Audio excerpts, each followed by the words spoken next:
श्रीगणेशाय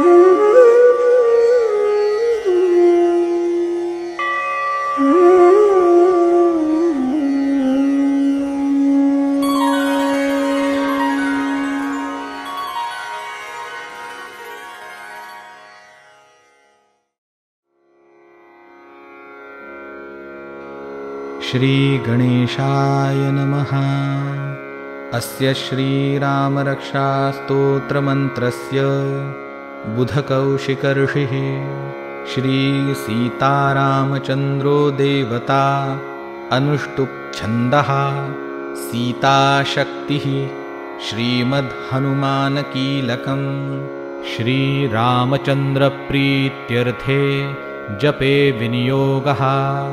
अथ ध्यानम्। ध्यायेदाजानुबाहुं धृतशरधनुषं बद्धपद्मासनस्थं पीतं वासोवसानं नवकमलदलस्पर्धिनेत्रं प्रसन्नं वामाङ्कारूढसीतामुखकमलमिलल्लोचनं नीरदाभम् नानालङ्कारदीप्तं दधतमुरुजटां मण्डनं रामचन्द्रम् इति ध्यानम्। चरितं रघुनाथस्य शतकोटिप्रविस्तरम् एकैकमक्षरं पूसां महापातकनाशनम् ध्यात्वा नीलोत्पलश्यामौ रामौ राजीवलोचनम् जानकी लक्ष्मणोपेतं जटामुकुटमण्डितं सासितूनधनुर्बाणपाणिन्नक्तं चरान्तकं स्वलीलया जगत्त्रातुम् आविर्भूतमजं विभुम् रामरक्षां पठे प्राज्ञः पापघ्नीं सर्वकामदां शिरो मे राघवः पातु भालन्दशरथात्मजः कौसल्ये यो दृशौ पातु विश्वामित्रप्रियश्रुति घ्राणं पातु मखत्राता मुखं सौमित्रिवत्सलः जिह्वां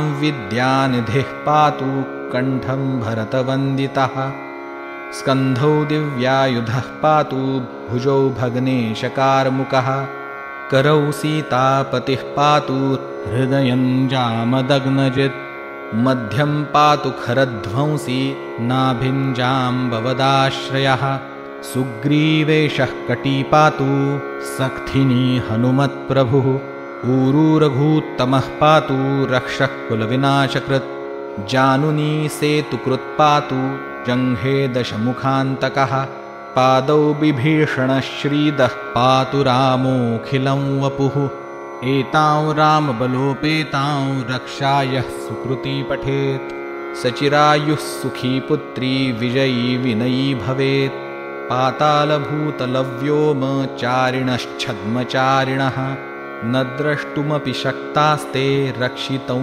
रामनामभिः रामेति रामभद्रेति रामचन्द्रेति वा स्मरन् नरो न लिप्यते पापैर्भुक्तिं मुक्तिं च विन्दति जगज्जयित्रेकमन्त्रेण रामनामनाभिरक्षितं यः कण्ठे धारयेत्तस्य करस्था सर्वसिद्धयः वज्रपञ्जरनामेदै यो रामकवचं स्मरेत् अव्याहताज्ञ सर्वत्र लभते जयमङ्गलम् आदिष्टवान्यथा स्वप्ने राम रक्षामि मां हरः तथा लिखितवान् प्रातः प्रबुद्धो बुधकौशिकः आरामः कल्पवृक्षाणां विरामः सकलापदाम् अभिरामस्त्रिलोकानां रामः श्रीमान् सनः प्रभुः तरुणौ रूपसम्पन्नौ सुकुमारौ महाबलौ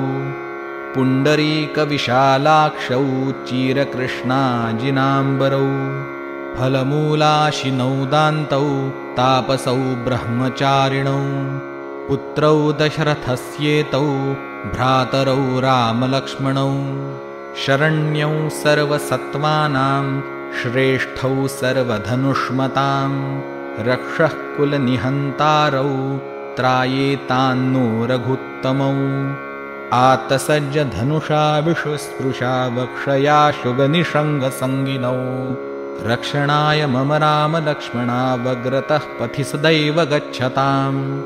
सन्नद्धः कवची खड्गी चापबाणधरो युवा, गच्छन्मनोरथोऽस्माकं रामः पातु स लक्ष्मणः।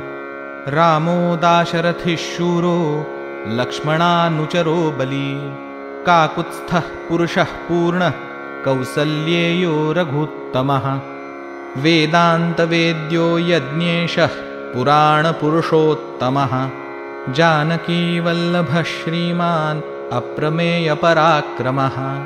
इत्येतानि जपेन्नित्यं मद्भक्तश्रद्धयान्वितः, अश्वमेधाधिकं पुण्यं सम्प्राप्नोति न संशयः। रामं दुर्वादलश्यामं पद्माक्षं पीतवाससं, स्तुवन्ति नामभिर्दिव्यैर्न ते संसारिणो नरः। रामौ लक्ष्मणपूर्वजौ रघुवरौ सीतापतिं सुन्दरं, काकुत्स्थौ करुणार्णवौ गुणनिधिं विप्रप्रियं धार्मिकं। राजेन्द्रौ सत्यसन्धं दशरथतनयौ श्यामलौ शान्तमूर्तिं, वन्दे लोकाभिरामौ रघुकुलतिलकौ राघवौ रावणारिम्। रामाय रामभद्राय रामचन्द्राय वेधसे, रघुनाथाय नाथाय सीतायाः पतये नमः। श्रीराम राम रघुनन्दन राम राम, श्रीराम राम भरताग्रज राम राम। श्रीराम राम रणकर्कश राम राम, श्रीराम राम शरणं भव राम राम। श्रीरामचन्द्रचरणौ मनसा स्मरामि, श्रीरामचन्द्रचरणौ वचसा गृह्णामि। श्रीरामचन्द्रचरणौ शिरसा नमामि, श्रीरामचन्द्रचरणौ शरणं प्रपद्ये। माता रामो मत्पिता रामचन्द्रः, स्वामी रामो मत्सखा रामचन्द्रः। सर्वस्वं मे रामचन्द्रो दयालुर्नान्यं जाने नैव जाने न जाने। दक्षिणे लक्ष्मणो यस्य, वामे तु जनकात्मजा। पुरतो मारुतिर्यस्य, तं वन्दे रघुनन्दनं। लोकाभिरामौ रणरङ्गधीरौ, राजीवनेत्रौ रघुवंशनाथं। कारुण्यरूपं करुणाकरन्तं, श्रीरामचन्द्रं शरणं प्रपद्ये। मनोजवं मारुततुल्यवेगं, जितेन्द्रियं बुद्धिमतां वरिष्ठं। वातात्मजं वानरयूथमुख्यं, श्रीरामदूतं शरणं प्रपद्ये। कूजन्तं राम रामेति मधुरं मधुराक्षरम्, आरुह्य कविताशाखां वन्दे वाल्मीकिकोकिलम्। आपदामपहर्तारं दातारं सर्वसम्पदां, लोकाभिरामं श्रीरामं भूयो भूयो नमाम्यहम्। भर्जनं भवबीजानां मर्जनं सुखसम्पदां, तर्जनं यमदूतानां राम रामेति गर्जनम्। रामो राजमणिः सदा विजयते, रामौ रमेशं भजे। रामेणाभिहता निशाचरचमू, रामाय तस्मै नमः। रामान्नास्ति परायणं परतरं, रामस्य दासोऽस्म्यहम्। रामे चित्तलयः सदा भवतु मे, भो राम मामुद्धर। राम रामेति रामेति, रमे रामे मनोरमे। सहस्रनाम तत्तुल्यं रामनामवरानने। इति श्रीबुधकौशिकविरचितं श्रीरामरक्षास्तोत्रं सम्पूर्णम्। श्रीसीतारामचन्द्रार्पणमस्तु।